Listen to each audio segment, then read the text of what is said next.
Hello my friends. Advance math practice set के अंतर्गत हम लोगों ने 12 क्वेश्चन कर चुका है। अब आगे 6 क्वेश्चन करते हैं। क्वेश्चन नंबर 13 बोलता है अष्टभुज में विकर्णों की संख्या कितनी होती है। तो आपको पता होना चाहिए कि n भुजा वाले बहुभुज के विकर्णों की संख्या जो होती है n इंटू एन माइनस 3/2 होती है। तो यहाँ अष्टभुज बोलता है तो n का मान 8 रखेंगे तो इसके विकर्णों की संख्या 8 गुना 8 माइनस 3 तो 5/2 तो कितना हो जाएगी 20 हो जाएगी। तो याद रखिएगा कि कोई भी बहुभुज जिसकी भुजाओं की संख्या n है उसके विकर्णों की संख्या कितनी होती है n इंटू एन माइनस 3/2 होती है। तो इसका ऑप्शन क्या हो जाएगा डी।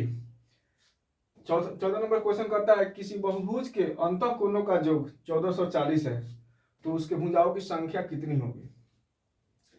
और n भुजा वाले बहुभुज के प्रत्येक अंतः कोणों का जो योग होता है वह होता है क्या n माइनस 2 गुना 180 डिग्री।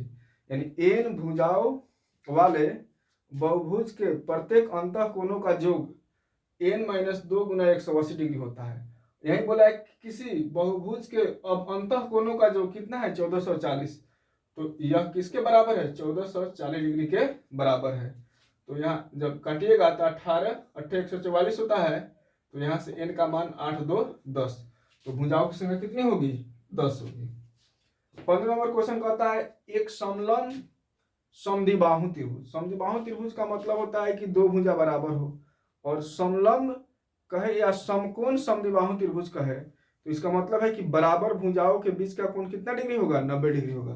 तो समलंब समलंब का मतलब होता है 90 और समद्विबाहु का मतलब दो भुजा यानी और इसमें जो बराबर भुजाएं होंगी उनके बीच का कोण क्या होता है 90 डिग्री होता है। तो ऐसा त्रिभुज बनेगा यानी बराबर भुजाओं के बीच का कोण कितना रहेगा 90 डिग्री। वही कह रहा है एक समलंब समद्विबाहु त्रिभुज का क्षेत्रफल क्या होगा। क्षेत्रफल बोल रहा है निकालने के लिए इसका कर्ण दिया है 16 सेंटीमीटर। तो चूंकि ये दोनों भुजा बराबर है और इसके बीच का कोण कितना है 90 डिग्री है तो मान लीजिए 100 होगा तो अभी क्या होगा 100 होगा क्योंकि भुजाएं बराबर है और चूंकि इसके बीच का कोण 90 है तो पाइथागोरस प्रमेय लगाएंगे कि लंब स्क्वायर प्लस आधार स्क्वायर बराबर कर्ण स्क्वायर।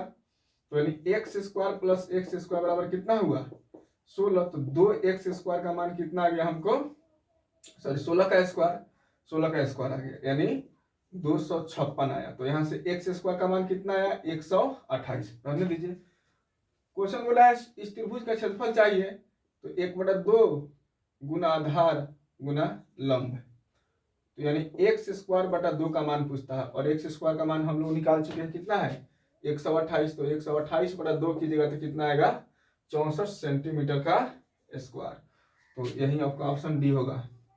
16 नंबर क्वेश्चन कहता है कि ये मान बताइए। तो यहाँ ऑप्शन से दिखाई दे रहा है कि a प्लस बी प्लस सी के होल स्क्वायर में तोड़ देंगे तो मेरा काम बन जाएगा। क्योंकि यहाँ पे क्या है सब प्लस में है तो उसको ऐसे लिख सकते हैं 10 को लिखिए थोड़ा 2 + 3 + 5 के रूप में।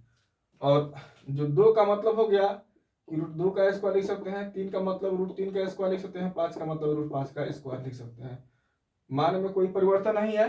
अब प्लस चूंकि 2√6 है तो इसका मतलब 2 गुना √2 गुना √3 लिख सकते हैं 2 √10 को लिख सकते हैं 2 गुना √5 गुना √2 लिख सकते हैं 2 √15 को लिख सकते हैं 2 गुना √5 गुना √3। ये क्या आया a² b² c² 2ab 2bc 2ca यानी बन गया a + b + c का होल स्क्वायर। यानी अंदर वाला जो पार्ट है ना इसका होल स्क्वायर है। अब इसी का हमको पूछ रहा है कि वर्गमूल क्या होगा। तो जब वर्गमूल निकालेंगे यहाँ स्क्वायर है तो स्क्वायर खत्म वर्गमूल खत्म तो क्या हो जाएगा √2 + √3 + √5। ऑप्शन नंबर क्या हो जाएगा डी।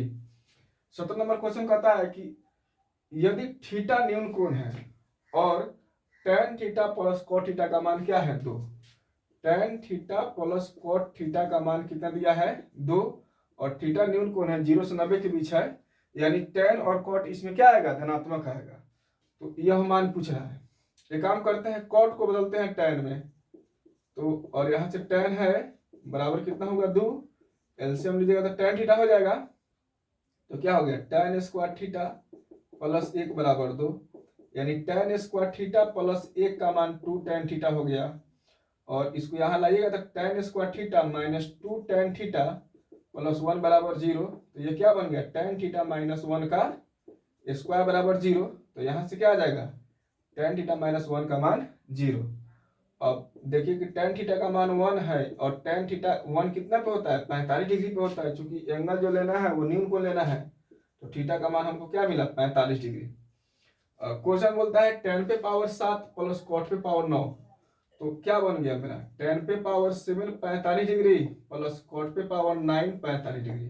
tan 45 का मान भी 1 और cot 45 का मान भी 1 होता है, तो 1 को पावर 7 1 और 1 को पावर 9 भी 1, और इसका मान कितना हो जाएगा 2 के बराबर। 18 नंबर क्वेश्चन क्या कहता है कि 3 वर्गों का योग 0 है। तो हम जानते हैं कि वर्ग हमेशा धनात्मक होता है या 0 होता है, क्योंकि यहाँ योग 0 है तो प्रत्येक वर्ग 0 के बराबर होगा, तो प्रत्येक वर्ग 0 के बराबर होगा, यानी यह अंदर वाला जो पार्ट है वो भी क्या होगा 0 होगा। यानी यहाँ से दिखाई दे रहा है कि x plus y minus z भी 0 होना चाहिए, y plus z minus x भी 0 होना चाहिए, z plus x minus y ये तीनों 0 होना चाहिए, तो अभी ये कंडीशन सेटिफाई होगा। अब यहाँ तीनों को जोड़ते हैं तो x कैंसिल हो गया, यहाँ y भी कैंसिल हो गया, यहाँ z भी कैंसिल हो गया, बचा क्या x plus y plus z बराबर 0, तो यही आपका ऑप्शन क्या हो जाएगा डी हो जाएगा। तो ये 18 क्वेश्चन करा चुके हैं आप लोगों को, इनको प्रैक्टिस कीजिए, अच्छा लगे तो कमेंट कीजिए, शेयर करिए, सब्सक्राइब करिए।